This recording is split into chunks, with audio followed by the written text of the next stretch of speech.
She was tall, elegant, and unstoppable, a face that ruled fashion in the 60s, appearing on more Vogue covers than anyone else. But behind the photo shoots and fame, Wilhelmina Cooper was living a secret life of pain and control. She starved herself down to perfection, smoked through her stress, and took pills that left her wandering Paris streets half-conscious. The world saw confidence, but her mirrors saw exhaustion. She built an empire from scratch, launched careers for icons like Carangi and Naomi, and changed what beauty could look like. Yet at home, she hid bruises behind makeup and silence. By the time Fortune magazine crowned her a business success, lung cancer was already claiming her body. At just 40, she had everything: fame, power, legacy, and 3 months left to live. This is the real story of the woman who changed modeling forever, and the devastating price she paid to do it. Wilhelmina Gertrude Frieda Bamenberg's story begins not on a runway, but in the chaos of World War II. Born in 1939 in the small Dutch town of Culemborg, she spent her earliest years surrounded by occupation and conflict. The war ended when she was 6, but liberation brought its own tragedy. On VE Day in 1945, as Allied vehicles rolled through the streets in celebration, her 3-year-old brother ran out to join the crowds. A vehicle struck him. He died instantly. The family never fully recovered. 9 years later, they packed what remained of their lives and sailed for America, settling in Chicago. Wilhelmina was 15, speaking broken English, carrying the weight of that terrible day. While other teenagers collected records or movie magazines, she haunted secondhand shops searching for old copies of Vogue. She would spread them across her bedroom floor, studying every angle, every pose, memorizing the names of models who seemed to exist in another universe entirely. These women didn't just wear clothes, they inhabited them. They transformed fabric into fantasy. She spent hours practicing their poses in her mirror, trying to capture whatever magic made them different from ordinary people. Her family thought it was a phase, but for Wilhelmina, those magazines weren't entertainment. They were escape routes. Every page promised a world where tragedy couldn't follow, where beauty created its own reality, where control was possible. She didn't just want to look at that world anymore. She wanted to live in it. In 1958, Wilhelmina accompanied a friend to Ford Models in Chicago. She was there for moral support, nothing more, but someone noticed her. The height, the bone structure, the way she carried herself even in ordinary clothes. They offered her work on the spot. She started using the stage name Winnie Hart because agents said Bamenberg was impossible. The bookings came slowly at first. She was tall, nearly 6 feet, but her body didn't match what the industry wanted. She had hips. She had curves. She looked, as she would later say, like a woman. A booking agent pulled her aside after a failed audition. She needed to lose 20, maybe 30, pounds. Even Ford Models leadership told her bluntly that her hips were too full for the high-fashion look of the time, and advised that if she was serious, she should slim down and try Paris. The French might be more forgiving. Wilhelmina moved to Paris in 1959 with a bottle of diet pills and a determination that bordered on religious. She created a new eating schedule. Wednesday, a small bowl of soup. Sunday, a piece of steak the size of a playing card. Between those 2 meals, nothing but black coffee and cigarettes. The pills contained amphetamines that killed her appetite but scrambled her mind. She later recalled finding herself standing in the middle of the Champs-Élysées, cars honking around her, unable to remember how she got there or why she couldn't make her legs move. Her body felt disconnected, like it belonged to someone else. The weight disappeared, 20 pounds, then 25, then 30. Her hip bones emerged like architectural details, her cheekbones sharpened into weapons. In December 1960, she landed the cover of L'Officiel, one of Paris's most prestigious fashion magazines. The transformation was complete. She had carved away everything that made her common, everything that made her human, until only the model remained. Wilhelmina returned to New York in 1961 as a completely different person. The awkward girl from Chicago had vanished. In her place stood someone who understood exactly how to angle her chin to catch the light, how to inhabit a dress like it was built specifically for her body, how to project elegance even while exhausted. The camera loved her.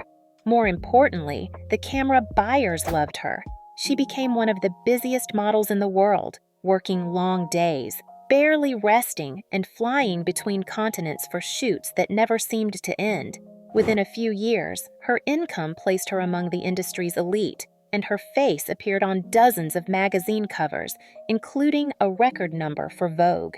In France, she modeled for Coco Chanel and Christian Dior, names that marked the pinnacle of high fashion. Her success drew attention back home, with the New York Journal-American noting that out of hundreds of working models, Wilhelmina had risen to the top of the heap. But by the late 1960s, the industry began chasing a new ideal. The fresh, youthful look of Twiggy, thin, androgynous, and barely out of her teens, replaced the elegance Wilhelmina embodied. At 26, she suddenly found herself too experienced for a world that now worshipped youth. Rather than fade away, Wilhelmina made a decision that nobody saw coming. In 1967, she and Bruce founded Wilhelmina Models. The idea was radical. Models didn't start agencies. Models were commodities, not executives. They were managed, not managers. But Wilhelmina understood something the established agencies had missed. Models needed someone who actually understood their world. She ran her agency differently. While Eileen Ford maintained distance and control, Wilhelmina kept her office door open. Young models could walk in anytime to discuss a difficult photographer, to get advice on their portfolio, to cry about homesickness. She taught them how to do their own makeup for go-sees, saving them money and time. She explained contracts in plain language, making sure they understood their rights. She was available, present, maternal in a way that agency heads simply weren't. The approach worked. Within 4 years, Wilhelmina Models was grossing over $3 million annually, with about 100 models on the books. She expanded to Los Angeles with Wilhelmina West and later launched a talent division for actors and entertainers. By the end of the 1970s, her agency rivaled Ford Models in both size and billings, an achievement that seemed impossible for a company that hadn't even existed 10 years earlier. The establishment noticed. In December 1979, Fortune magazine put Wilhelmina on its cover. Solo, no props, just her face and her name. She was one of the only women to ever receive that honor, recognized not as a former model but as a legitimate business force. She kept that issue in her office, displaying it more prominently than any of her Vogue covers. Wilhelmina's most lasting impact on modeling came from how she used her growing influence to open doors that had always been closed. In 1967, a young black model named Naomi was trying to enter the industry but faced rejection from every major agency in New York. Executives claimed audiences wouldn't buy magazines featuring black women and advertisers wouldn't take the risk. To them, inclusion meant losing business. To Wilhelmina, it meant changing the business entirely. Naomi had gotten one break, a fashion shoot for the New York Times that generated positive attention, but still, no agency would sign her. So she approached Wilhelmina with an unconventional proposal. Naomi would send her Times photos to potential clients herself. If anyone booked her, Wilhelmina's agency would process the paperwork and take a commission. Basically, Naomi would do the hard part if Wilhelmina would just provide the institutional backing. Wilhelmina agreed without hesitation, and success followed quickly. Within months, Naomi was earning more than most models at her level and began landing major national covers that no black woman had ever been offered before. One of those covers reached millions of homes across America, marking a turning point in fashion history. The door that had been locked for decades finally burst open. The path Wilhelmina and Naomi created together changed everything. Beverly Johnson, Iman, and dozens of other black models would follow. But Naomi was first, and Wilhelmina was the one who made it possible. When other agencies saw the success, they scrambled to sign black models too. The change was permanent. In early 1978, a Philadelphia photographer brought a 17-year-old girl to Wilhelmina's office. Gia Carangi didn't look like other models. She wore jeans and a leather jacket, no makeup, hair unstyled. She moved differently too, with a swagger that belonged more in a rock club than a fashion studio. But when Wilhelmina looked at Gia's test shots, she saw something extraordinary, raw charisma that the camera captured and amplified. She signed Gia that day. Under Wilhelmina's guidance, Gia exploded onto the fashion scene. Within a year, she was shooting for British Vogue, American Vogue, Cosmopolitan. Her androgynous look and open queerness made her revolutionary for 1979. Photographers loved her because she brought danger to every shot. She could make a ball gown look rebellious. But Gia was fragile in ways that weren't immediately obvious. She was young, far from home, struggling with her identity in an industry that devoured authenticity. Wilhelmina became more than her agent. She was stability, the adult who answered the phone at 2 a.m, who talked Gia through her anxiety, who made sure she showed up to bookings. Their relationship was intense and complicated.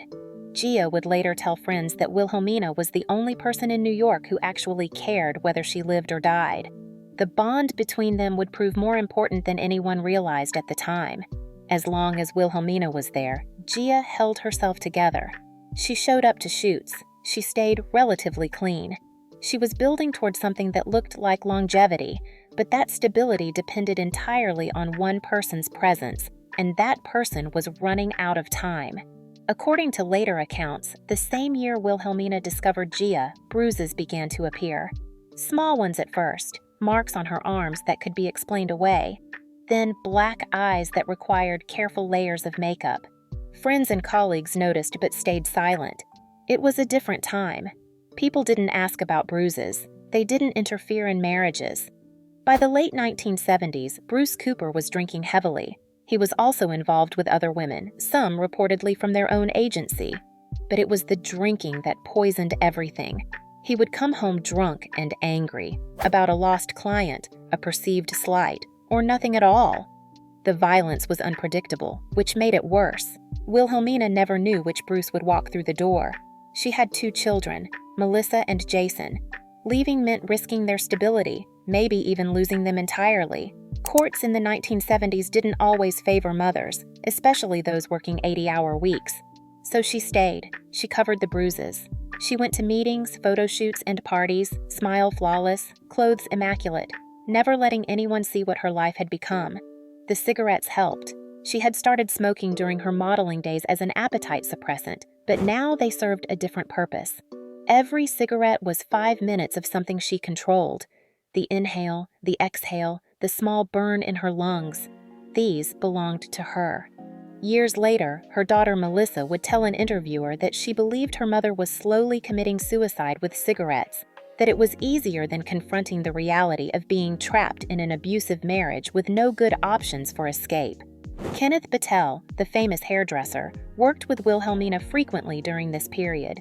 He remembered her showing up with bruises she'd tried to cover. "She never talked about it," he said. "It was a more disciplined time. You wouldn't spew your personal life out to anybody."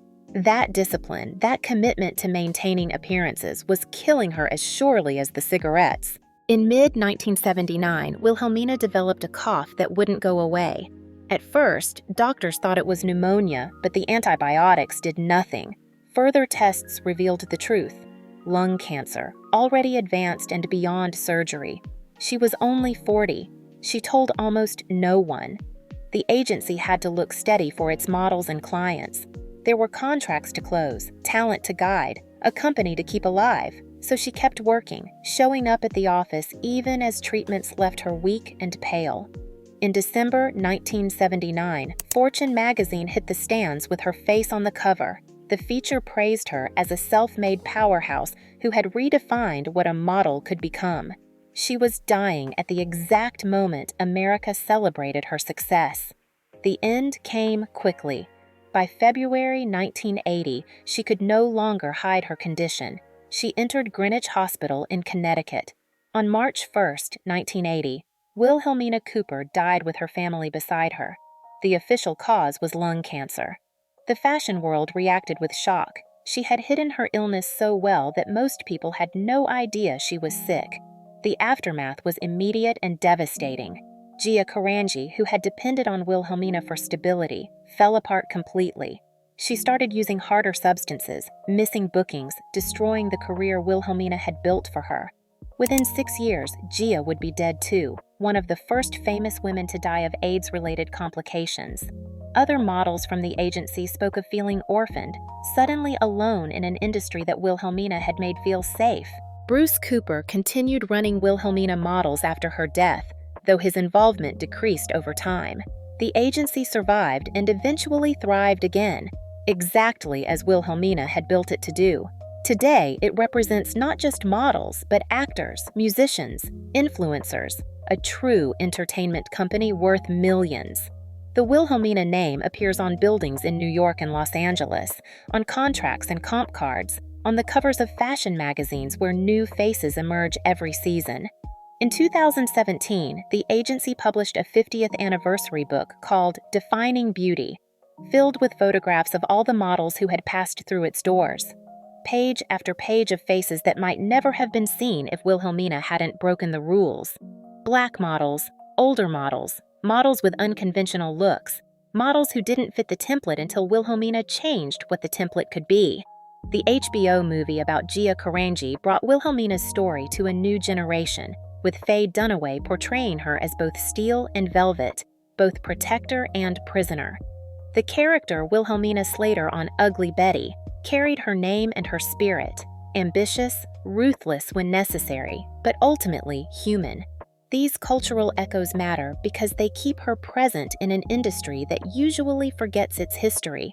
But perhaps the truest measure of Wilhelmina's legacy isn't in the company that bears her name, or the models she discovered, or even the barriers she broke. It's in the idea she proved possible, that a model could become a mogul, that beauty could be partnered with business acumen, that women could build empires in industries that treated them as temporary decorations. Every model who starts a company, launches a brand, or takes control of her image is following a path that Wilhelmina carved out while dying. She spent her modeling years being told she was too heavy, then starved herself into acceptability. She built a business empire while hiding bruises from her husband. She discovered and nurtured talents like Gia Carangi and Naomi Sims while chain-smoking her way toward an early grave. She appeared on the cover of Fortune while cancer consumed her lungs. Every triumph came bound to its opposite, every success shadowed by what it cost. Wilhelmina Cooper died at 40, having changed an industry that had nearly destroyed her. She never saw Naomi Sims become a household name, never knew that Gia's story would become a cautionary tale taught in fashion schools, never witnessed the agency she built expanding into an international empire. She created a future she would never inhabit, opened doors she would never walk through, protected models in ways no one had protected her. In the end, Wilhelmina's story isn't about beauty or business or even breaking barriers. It's about the price of transformation, what it costs to become what the world demands, and what it takes to then demand the world become something better.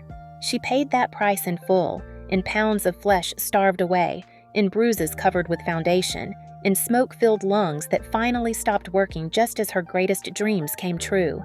The industry that exists today, where models become moguls and diversity is demanded rather than debated, exists because Wilhelmina Cooper was willing to destroy herself creating it. That's not a happy ending, but it is an ending that mattered. History often remembers the images but forgets the human cost. In her case, the cost was hunger, fear, and work that never paused. Yet the doors she forced open stayed open for others.